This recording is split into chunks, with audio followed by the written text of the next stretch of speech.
좌우에 계신 분들과 인사하겠습니다. 풍성한 열매가 있는 11월 달이 되기를 바랍니다. 그렇게 인사할게요. 풍성한 열매가 있는 11월 달이 되시기를 바랍니다.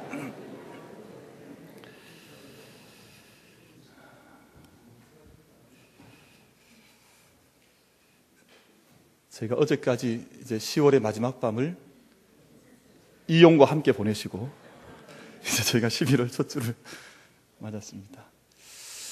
11월 달은 열매가 있는 달입니다. 그러니까 가정적으로도 또 개인적으로도 1년의 삶을 또 이제 마감하고 또 정리해야 하는 달이고 또 교회적으로도 그러합니다. 하나님께서 우리 각 사람에게 또 가정에 교회에 어떤 열매를 주시든 그 열매로 인하여 감사하고 하나님 앞에 우리의 영혼이 기뻐하는 복된 달 보내시기를 간절히 바라겠습니다. 고구려 때 박정승이라는 사람이 있었습니다. 이분에게 나이든 연세 많으신 노모가 계셨는데 그 하루는 그 시대의 풍습을 따라서 어머니를 뒷지게에 등짐에 지고 산으로 오르게 됐습니다. 제가 잘 알고 있는 고려장이라고 하는 아주 오래된 풍습을 따라서 어머니를 등에 지고 이제 산으로 오르게 됐습니다. 깊은 산 속에 들어가서 마음은 뭐 이루 말할 수 없이 미어지겠습니다만 풍습이 그러하니까 어머니를 메고 산 속에 들어가서 어머니를 깊은 산 속에 내려놓습니다. 어머니께 이제 큰 절을 드리고 이제 어머니께 마지막 인사를 하려고 하는데 어머니가 그런 이야기를 건넵니다. 얘야, 날이 어두우니까 조심해서 내려가라. 내가 올라오는 동안 등에 매여 있는 동안에 올라오는 길에 나무 가지들을 꺾어 놓았으니까 그 가지 꺾어 놓은 것들 확인하며 보며 내려가면 길 잃어버리지 않고 돌아갈 거다. 이렇게 얘기를 합니다. 그러니까 아들은 어머니를 지고 올라가는데 어머니는 등 뒤에서 그 산을 오르는 아들 걱정한 거예요. 이미 뭐 나이도 많고 다 장성한 아들임에도 불구하고 혹여 이 아들이 길 잃을까, 어두우면 다칠까 하는 마음으로 아들과 함께 한 거죠. 그 말을 들은 아들 마음속에, 박정승이라고 하는 사람 마음속에 가슴이 미어졌겠죠. 가슴이 내려앉았겠죠. 어머니의 말씀 듣고 도무지 어머니를 거기에다 두고 올 수가 없어서 다시 어머니를 들쳐 업었습니다. 업고 사람들 몰래 동네 이목피에서 어머니를 섬겨 나가게 되는데 어느 날 당나라의 사신들이 몇 사람이 고구려에 찾아오게 됩니다. 찾아오는데 그냥 온 것이 아니라 말을 두 피를 끌고 온 거예요. 보니까 말이 크기도 똑같고 모양 색깔도 똑같고 생김새가 너무 같은 거예요. 조정 대신들을 불러놓고 당나라 사신이 묻습니다. 요구를 합니다. 질문을 냅니다. 무슨 질문인고 하니 이 두 마리 말은 한 마리는 어미 말이요 한 마리는 새끼 말인데 어느 말이 어미인지 어느 말이 새끼인지 당신들이 찾아내라 하는 어려운 문제를 시험거리로 낸 겁니다. 며칠 온 나라가 신하들이 붙들고 봐도 어느 말이 뭐 어미 말인지 어느 말이 새끼 말인지 찾지를 못하겠는 거예요. 그러니까 박정승이라고 하는 사람 얼굴 속에 수심이 가득해서 이제 집을 오가게 되는데 어느 날 아침에 어머니가 이 아들 얼굴을 본 겁니다. 도대체 왜 그렇게 얼굴에 수심이 가득하냐? 도대체 무슨 걱정이 있어서 얼굴에 근심거리가 많냐? 물었더니 이 아들이 대답을 한 거죠. 여차여차 해서 지금 나라가 다 어려움에 있습니다. 그 말을 듣고 어머니가 대답을 이렇게 합니다. 그 참 어려운 문제도 아닌데 다 대신들이 헛공부했는가 보다. 그 쉬운 문제를 뭐 이렇게 고민을 많이 하냐. 그 두 마리 말을 데려다가 한 이틀을 굶겨봐라. 그러면 이틀 후에 밥을 주게 되면 먼저 달려와서 밥을 먹이를 먹는 녀석이 새끼일 게다. 어미와 새끼가 있고 부모와 자식이 있으면 정말 사랑이 가득한 부모는 먼저 숟가락을 뜨지 않지. 그러니까 그렇게 해봐라. 정말 그렇게 가서 해보니까 새끼를 찾아낸 겁니다. 그 일 때문에 조정에서 이제 이 어려움을 잘 극복하게 되고 당나라 사신들은 자기 나라로 돌아가고 그 이후에 이 일이 드러나서 고려장은 폐지가 되었다고 하는 옛날 옛적 이야기가 있습니다. 뭐 그런 이야기가 있는데요. 사랑이 위로부터 내려온다는 거예요. 사랑이 있는 어머니로부터 아래로 내려온다는 이야기 아니겠습니까? 그럼 이스라엘 성지 다녀오신 분들 계시겠습니다만 이스라엘 북쪽에 또 이스라엘 지도가 우리나라랑 비슷합니다. 그러니까 위아래로 길게 이렇게 세워져 있는 이제 지중해를 따라서 나라가 이스라엘이 자리 잡고 있는데 위쪽에 호수가 자그만하니 하나가 있고 또 아래쪽에 그보단 더 큰 이제 바다라 부르는 호수가 또 하나가 있습니다.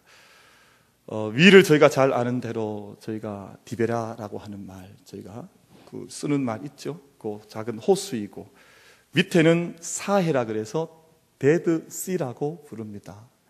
그런데 갈릴리라고 하는 이 디베라라고 하는 호수에는 물고기도 살고 나무도 살고 생물들이 마음껏 자라나는 땅인데 반해서 밑에 있는 큰 사해라고 하는 데드시라고 하는 곳에서는 생물도 물고기도 나무들도 잘 자라나지를 못해요. 이유가 있습니다.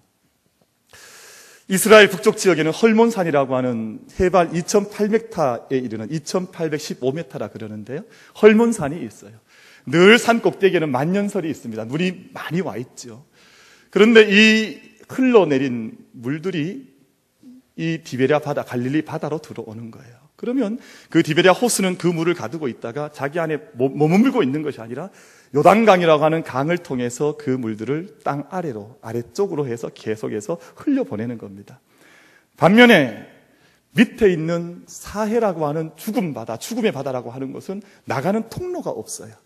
위로부터 많은 물들은 받긴 하되 물을 다른 곳으로 흘려보내지를 않기 때문에 그 물은 죽은 물, 데드시가 되어서 동물이, 물고기가 살 수 없는, 식물이 살 수 없는 그런 바다가 되고 만 것입니다. 이것이 생명이 있는 호수와 이미 죽어 있는 호수의 결정적인 차이점이 되는 것이죠. 근데 중요한 것은 헐몬산인데요. 헐몬산 꼭대기가 아까 제가 몇 메다라 그랬습니까? 어디 다녀오셨습니까? 2815m 제가 말씀드렸는데 2815m 위에 늘 만년설이 가득해요. 그런데 밤이 되면 거센 바람에 의해서 이 눈이 흘러 날려갑니다. 그러면 위에 가득했던 찬 이 눈과 얼음과 아래쪽에 따뜻한 공기가 만나면서 이 모든 자연현상 속에 이슬이 생겨나요. 그래서 그 삭막한 온 사막 땅에 이스라엘 땅 속에 이 이슬들이 흘러가면서 온 땅에 생명 현상들이 나타나길 시작해요. 그 보잘것없는 이슬 같지만 하늘로부터 내리는 이슬 때문에 온 땅에 생명이 살아나고 식물이 살아나고 동물들이 살아갈 수 있는 그 생명 현상들이 그 안에서 일어나게 되는 겁니다. 그래서 성경에서는 헐몬산이라고 하는 산을 대단히 귀하게 생각합니다. 특별히 시편 133편 3절 말씀에서는 이렇게 말씀하는데요. 헐몬의 이슬이 시온의 산들에 내림 같도다. 거기서 여호와께서 복을 명하신나니 곧 영생이로다. 그래서 하나님의 은혜를 헐몬산의 이슬로 비유를 합니다.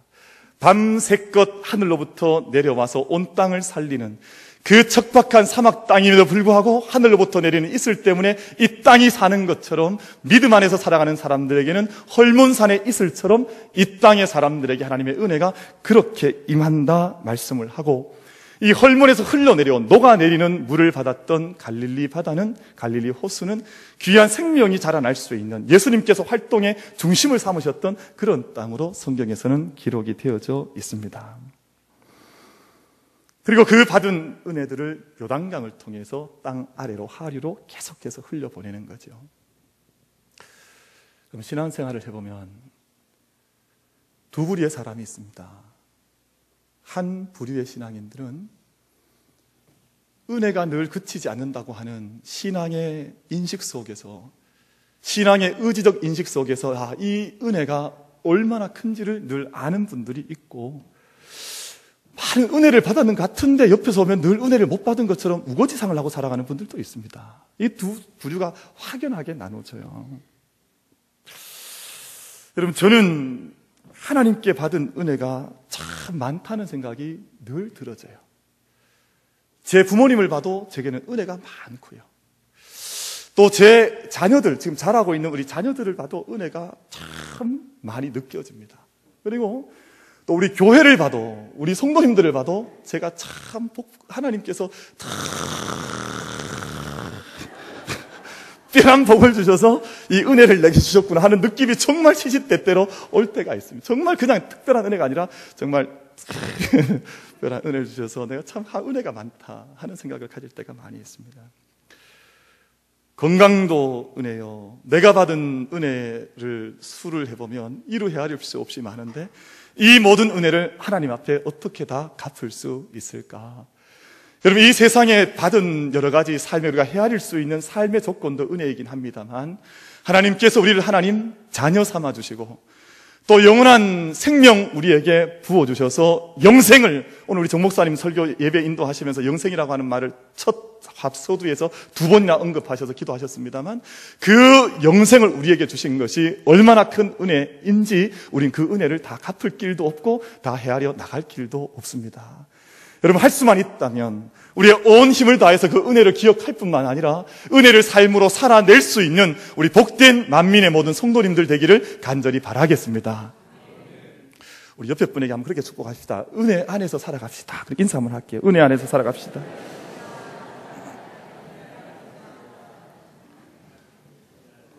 혹시 옆에 은혜 없는 분들 계십니까? 좀 때리십시오. 은혜 좀 받아라, 마. 이런 말, 은혜를 좀 때리세요. 좀 그럴 때는 은혜를 좀 이렇게 권면하는 것도 좋아요. 우리가 받아가는 은혜가 얼마나 놀라우냐. 온 세상에 충만한, 제가 오늘 일부 예배 전에 강단에 올라와서 이 국화를 봤는데 국화를 보니까 하나님의 은혜가 보여요. 이 얼마나 아름답냐. 하나님의 손길이 아니면 어떻게 이런 아름다운 세상이 만들어질 수 있겠냐.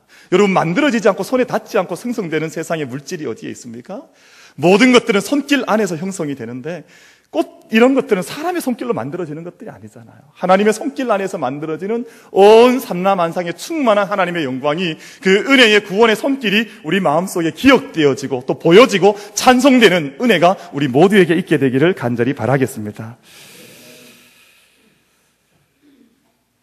오늘 본문 말씀은 사도 바울이 3차 전도 여행을 마친 후에 예루살렘으로 돌아가면서 지난 3차 전도여행 기간 동안 3년 동안이나 머물면서 사역했던, 목회했던 에베소 교회의 장로님들을 밀레도라고 하는 지역으로 불러서 그곳에서 마지막 고별 설교, 마지막 훈계라 그럴까요? 마지막 부탁을 하는 장면으로 오늘 본문 말씀이 기록이 되어져 있습니다. 이 고별 설교의 내용이 다 한 구절 한 구절이 다 중요한데 마지막 35절에서 사도 바울께서 이렇게 말씀을 합니다. 이런 부탁을 하는데요, 제가 읽습니다. 범사에 여러분에게 모본을 보여준 바와 같이 수고하여 약한 사람들을 돕고 또 주 예수께서 친히 말씀하신 바 주는 것이 받는 것보다 복이 있다 하심을 기억하여야 할지니라. 주는 것이 받는 것보다 복이 있다 하신 말씀을 기억하라. 예수님께서 말씀하신 바 그 말씀을 기억하여야 할지니라. 그렇게 말씀을 합니다. 사도 바울은 에베소에서 3년 동안 목회하는 동안 저희가 봉독했습니다만 음이나 금이나 의복을 탐하지 않았습니다. 여러분, 성경은 늘 연관해서 읽는 것이 좋은데요, 음과 금과 의복을 탐하다가 멸망했던, 심판받았던 사람이 우리 여호수아서에 나오는 아간이라는 사람이에요. 똑같은 표현이에요. 은과 금과 의복을 탐해서 심판받았던 사람. 그런데 사도 바울은 나는 3년 동안 목회하는 동안 음과 금과 의복을 탐한 적이 없고 직접 나의 손으로, 31절 말씀입니까? 우리 34절 말씀이네요. 여러분이 아는 바와 같이 이 손으로 나와 내 동행들이 쓰는 것을 충당했다. 그렇게 말씀을 합니다. 자신의 손으로 힘들게 일함으로, 힘껏 일함으로 동료들의 쓸 것이나 교회에 필요한 것들을 공급하여서 이후에 깨달아 아는 바가, 내가 하나님께 받은 은혜도 너무나 크지만 내가 받은 이 은혜를 가지고 이제는 사람들에게 받기를 원하지 아니하고 주는 것이 얼마나 복된 것인가를 내 삶으로, 내 몸으로 나는 직접 깨달아 알았으니 당신들도 이런 원칙 속에서 교회를 섬겨 나가십시오 하는 권고의 말씀을 장로님들께 드리게 된 것입니다. 제가 여기서 한 가지 먼저 기억해야 될 것이 있는데요, 내가 받은 것이 없다고 생각하거나 또는 실제로 받은 것이 없는 사람은 누군가에게 그 무언가를 줄 수가 없습니다. 아무리 많은 것을 받고 있어도 나는 받은 것이 없습니다라고 하는 생각이 내 마음을 다스리고 있으면, 지배하고 있으면 누군가를 향해서 나의 것을 절대 내어밀 수가 없고요. 또 한 가지는 내가 정말 받은 것이 없는 사람은 그 누군가에게 자기의 것을 내어줄 수 있는 능력과 마음의 밭이 될 수가 없습니다. 교회 생활하면서 경계해야 되는 것 중 한 가지가, 은혜를 받지 못한 사람, 또 은혜를 경험하지 못한, 은혜가 무엇인지 알지 못하는 분에게 헌신을 요구하거나 봉사를 요구하면 반드시 거기에는 어려움이 따르게 됩니다. 은혜를 알지 못하기 때문에 은혜 없는 채 봉사하고 일을 하면 마음속에 짜증이 납니다. 도대체 이것도 마음에 들지 않고 저것도 어려운데 왜 나에게 이런 짐들이 많이 오냐, 늘 마음속에 울퉁불퉁한 것들이 올라오게 되어져 있습니다. 그래서 은혜가 임하지 않으면, 은혜가 고갈되어져 있으면 그분께는 조금 시간이 더디더라도 당장 봉사의 자리에, 헌신의 자리에 그분을 세우지 않는 것이 그분을 위해서나 공동체를 위해서나 동일한 공통의 이익이 되는 것이에요. 여러분, 은혜가 없으면 모든 것들이 거칠게 보입니다. 은혜가 없으면 왜 담임 목사 머리가 자꾸 빠지냐, 왜 머리는 저렇게 짧게 깎아서 자기가 무슨 10대인 줄 아냐, 왜 자꾸 머리를 저렇게 짧게 깎냐. 은혜가 없으면 성가대 대원들이 섰으면 오늘 성가대 대원들 화장이 왜 저 모양이냐, 마음속에 기쁨이 오는 것이 아니라 여러 가지 볼 때마다 마음속에 거친 것들이, 은혜가 없을 때는 모든 것들이 불평스럽게 불만스럽게 보일 수밖에 없습니다. 근데 은혜를 받고 나면, 내 안에 은혜가 임하면 모든 것이 다 즐겁게 보입니다. 모든 사람이 다 예쁘게 보이고, 제가 지금 여러분 예쁘게 보이겠습니까? 안 보이겠습니까? 은혜가 있으면 모든 사람들이 다 귀하게 보이는 거예요. 이게 참 하나님의 손길이 함께하는 분이구나. 하나님 지금은 당장은 좀 덜 익은 것 같아도 하나님의 은혜가 얼마나 강력하게 임할까 하는 기대감 가지고 보게 되어지고, 또 아무리 많은 일들을 해도 힘들지를 않습니다. 일을 다 하고 나면 다시 또 다음에 내가 무슨 일을 또 할 수 있을까?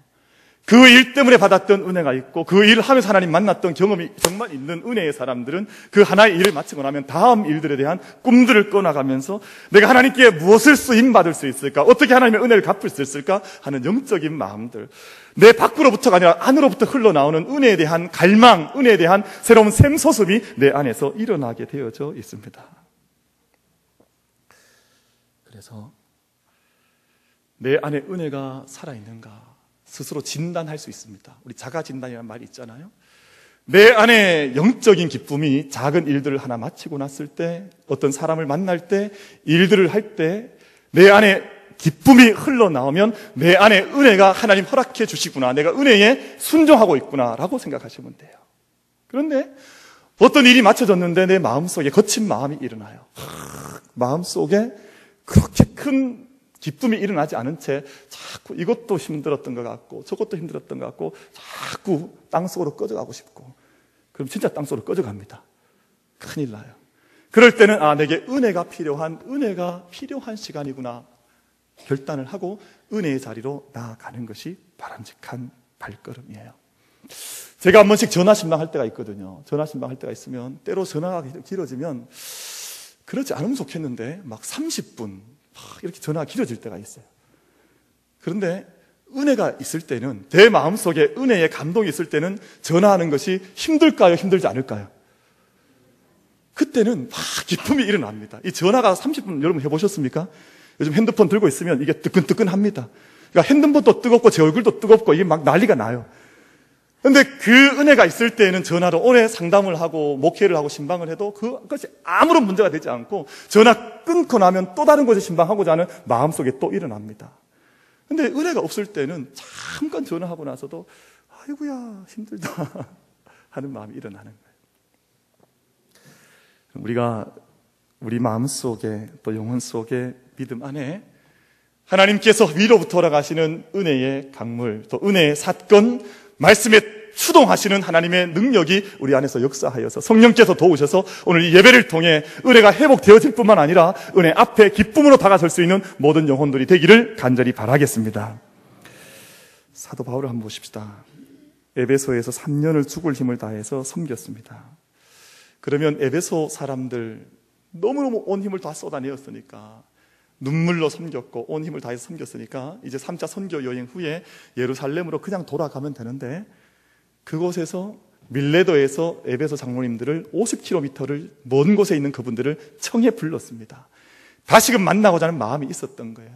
여러분, 남자분들은 논산 훈련소 갔다 오면 논산 쪽을 보고는 쉬도 안 한다 그래요. 너무 힘들어서, 너무 고통스러운 경험이 많아서. 근데 에베소에서 한 년 동안 목회하는 동안 에베소에서 사도 바울은 힘든 경험들을 많이 했거든요. 눈물로 3년을 보냈습니다. 그들을 세우기 위해서, 교회를 개척하기 위해서 어마어마한 에너지를 썼는데, 그냥 지나갈 수 있음에도 불구하고 50km 떨어진 곳에서 장로님들 모셨더니 장로님들이 50km를 걸어오신 거예요. 여러분, 요즘이야 50km 잠깐 차 타고 가면 40분이면 갑니다만, 예전에 차가 없을 때 2000년 전에 50km를 걸어오고 걸어가고 있다는 것은 보통 열정이 있는 것이 아니죠.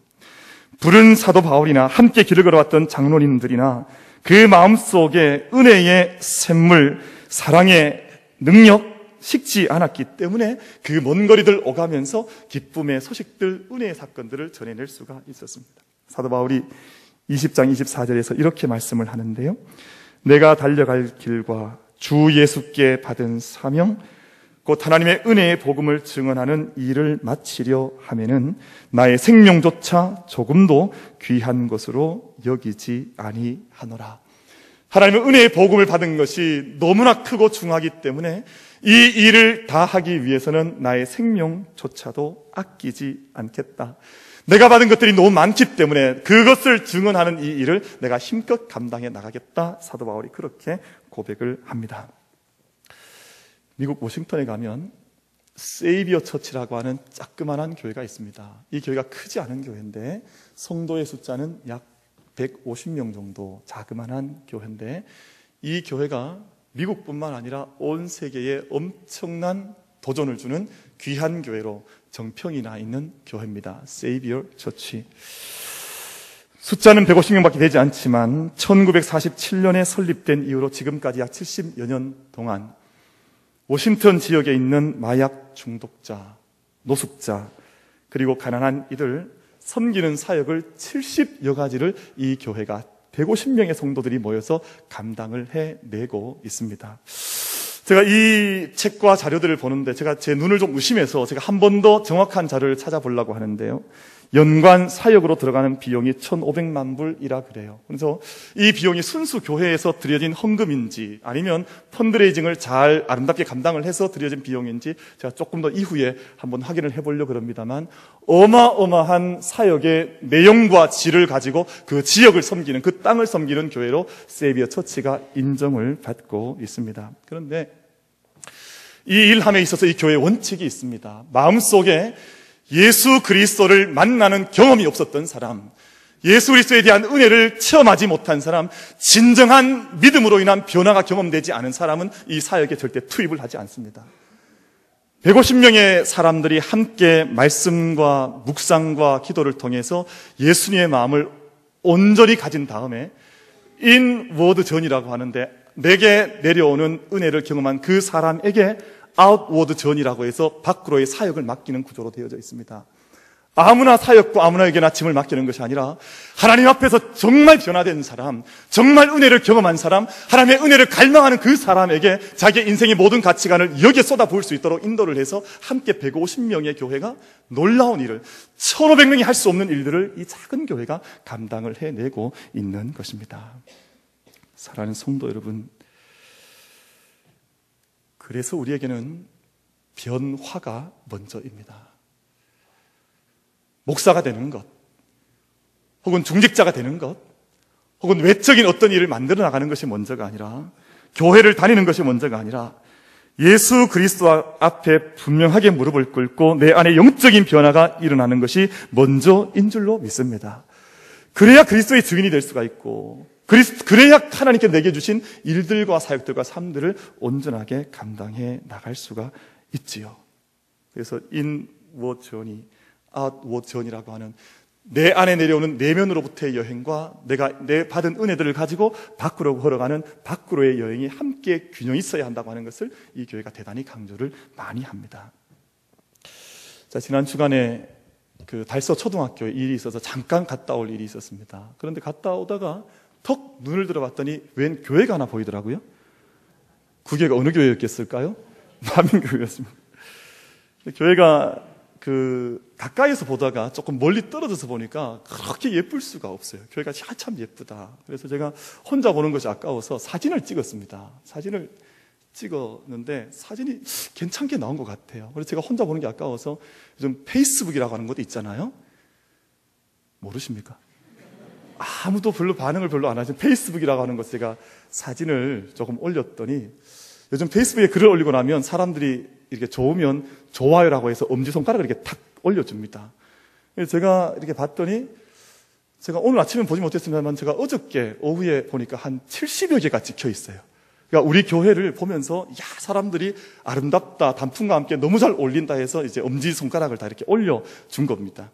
제가 도대체 어떤 분들이 이렇게 교회 좋다고 이렇게 댓글을 달았냐, 찍었냐, 좋아요를 찍었냐 봤더니 이런 곳에 계신 분들이 찍었어요. 제가 좀 읽어드릴게요. 이런 분들이 엄지를 들어주셨는데, 미국, 이스라엘, 캄보디아, 동티모르, 캐나다, 아프리카 남아공, 아프리카 우간다, 영국, 미국 뉴욕, 버지니아, 필리핀, 인도네시아, 엘살바도르. 제가 다 세어봤더니 12개 나라예요. 12개 나라에서 다 만민교회가 아름답다고 해서 손을 다 들어준 거예요. 이야, 그래서 제가 페이스북, 요즘 SNS의 힘이 정말 대단하다. 이렇게 교회 사진 하나 찍었는데 온 세상에서 좋다고 이렇게 해주니까 앞으로 이 페이스북을 좀 잘 이용하면 좋겠다 하는 생각을 좀 하기도 했습니다만, 제가 그 사진 보셨습니까? 남이 찍은 거라고 절대 놀라지 않으시는 이 강팍한 마음을 가지고 어떻게 잘 찍은 것 같습니까? 그러니까 아니 정말 이렇게 나무랑 교회가 잘 어우러지니까 너무 예쁘게 사진이 잘 나온 것 같아요. 저걸 누가 찍었다고요? 제가 찍은 겁니다. 사진이 너무 예쁘게 나왔어요. 근데 제가 이제 그런 생각을 해보게 됐습니다. 아마 이 세상에 흩어져 있는 이 많은 사람들이 우리 교회 모습을 이제 페이스북에서 봤는데, 우리 교회 내면은 잘 모르잖아요. 그냥 이제 교회가 아름답게 건축되어져 있는 것과 또 이제 가을 단풍과 어우러진 모습을 보고 이제 좋아요 이렇게 찍어줬는데, 여러분, 외적인 아름다움이라고 하면 우리 교회가 솔로몬 성전을 따라갈 수가 없습니다. 솔로몬 성전은 레바논 백향목을 수입해다가 7년 동안 지었던 교회였거든요. 어마어마하게 아름다웠던 교회, 솔로몬 성전입니다. 그런데 그 솔로몬 성전이 자기의 역할을 다하지 못했습니다. 그래서 남유다 북이스라엘 20명의 21명의 왕들이 각각 지나가는 동안 그 역할을 다 하지 못해서 결국은 바벨론의 포로가 되어지고 성전은 무너져 내리는 비참한 결과를 맞이했지 않습니까? 성전의 역할을 다 하지 못할 때, 이 땅에 있는 교회들이 교회 다음의 역할을 잃어버리게 될 때 그런 비극이 오는 거죠. 그런데 그들이 바벨론 포로로 유수로 끌려갔다가 돌아오게 될 때 세워진 그 다음 성전을 가리켜서 스룹바벨 성전이라고 합니다. 솔로몬 성전에 비하면 너무나 초라했지만 하나님께서는 그 스룹바벨 성전을 칭찬하셨습니다. 스룹바벨 성전을 기대하신다고 말씀하셨습니다. 그래서 말씀 가운데 학기에서 2장 9절 말씀을 보면, 이 성전의 나중 영광이 이전 영광보다 크리라. 만군의 여호와의 말이니라. 내가 이곳에 평강을 주리라. 만군의 여호와의 말이니라. 비록 외적인 화려함에 있어서는 큰 어마어마한 성전과는 같지 않지만, 이 자그마한 성전, 스룹바벨 성전이 나의 이름을 드러낸, 이전 영광보다 더 큰 영광을 드러낸 나의 성전이다. 그렇게 하나님께서 인정을 해주신 겁니다. 그렇게 하나님께서 그들의 중심을 보시고 이 성전에 행할 일들을 하나님께서 기대하시고 칭찬해 주셨던 것이죠. 학기에서 2장 4절 말씀에 하나님께서 스룹바벨을 격려하시는데 이렇게 격려하세요. 스룹바벨아 스스로 굳세게 할지어다. 요사닥의 아들 대제사장 여호수아야 스스로 굳세게 할지어다. 여호와의 말이니라. 이 땅 모든 백성아 스스로 굳세게 하여 일할지어다. 내가 너희와 함께 하노라. 만군의 여호와의 말이니라. 아멘. 하나님의 성전다운 역할들을 온전히 감당하는 제사장의 역할과 선지자 역할과 말씀을 선포하는 이 모든 왕적인 역할들을 이 절이, 스룹바벨 성전이 합당하게 감당해 나갈 것을 하나님께서 아셨기 때문에 비록 초라한 성전의 모습이라 할지라도 이 성전을 향해서 내가 너희와 함께한다. 하나님께서 직접 그렇게 선포를 해 주셨습니다. 사랑하는 성도 여러분, 우리 교회는 하늘의 은혜를 담아내어서 하늘의 은혜를 머금고 세상 가운데로 이 은혜를 흘려보내야 하는 영적 저수지와 같은 것이 되어야 될 줄로 믿습니다. 교회 역할과 사명과 비전은 거기에 맞춰져 있습니다. 우리가 지난 한 달 동안 이런저런 모양으로 달려왔습니다만 이 일은 첫 발걸음에 지나지 않습니다. 우리의 체질들을 바꿔보고 또 우리의 인식들을 새롭게 해보고 하나님께서 얼마나 한 영혼을 살리기를 원하시는지, 또 한 영혼을 구원하는 일이 얼마나 어려운 일인지, 또 우리에게 있는 은혜들을 세상 가운데 손을 내밀어 전해주는 것이 얼마나 가치 있는 일인지 우리 안에 작은 깨달음들과 우리 안에 은혜들을 나누도록 하나님께서 첫 발걸음을 떼게 하셨다. 저는 그렇게 생각을 하고 있습니다. 교회 역할도 그래 하거니와 우리 부모의 역할도 마찬가지입니다. 부모가 자신의 생애 동안 책임져야 할 것 한 가지가 있는데요, 바로 우리의 자녀들에게 믿음의 대를 이어주는 것입니다. 기도의 가치를 알게 하고 그들의 손에 인생을 살아갈 수 있게 하는 하나의 마스터키를 들려줘야 하는데 그것이 바로 기도라고 하는 하나님의 선물이자 능력입니다. 기도하는 부모를 둔 자녀는 망하는 법이 없습니다. 하나님 도와주시는 경건 자녀가 될 수 있도록 기도하는 시간을 따로 구별하여서 내가 받은 하나님의 은혜와 복을 너도 알 수 있도록 도와주고 깨뜨리는 시간이, 특별한 시간이 필요한데 바로 그 시간이 기도하는 시간이어야 합니다. 창세기 49장 22절 말씀을 보면 요셉을 가리켜서 요셉, 너는 샘 곁에 심겨진 무성한 나무 가지와 같도다. 너의 가지가 담장을 넘어가는도다라고 하는 그런 축복의 말씀이 기록되어져 있습니다. 요셉이 온 땅을 넘어 하나님 곁에 세워졌을 때 무성한 가지를 이루고 그 가지가 온 땅을 뻗어나갔던 것처럼 요셉 받았던 그 축복이 오늘 우리들에게도 있을 수 있게 되기를 간절히 바라겠습니다. 사랑하는 성도 여러분, 늘 받기만을 원하는 사람은 아직 삶과 믿음의 초보에 머물러 있는 것입니다.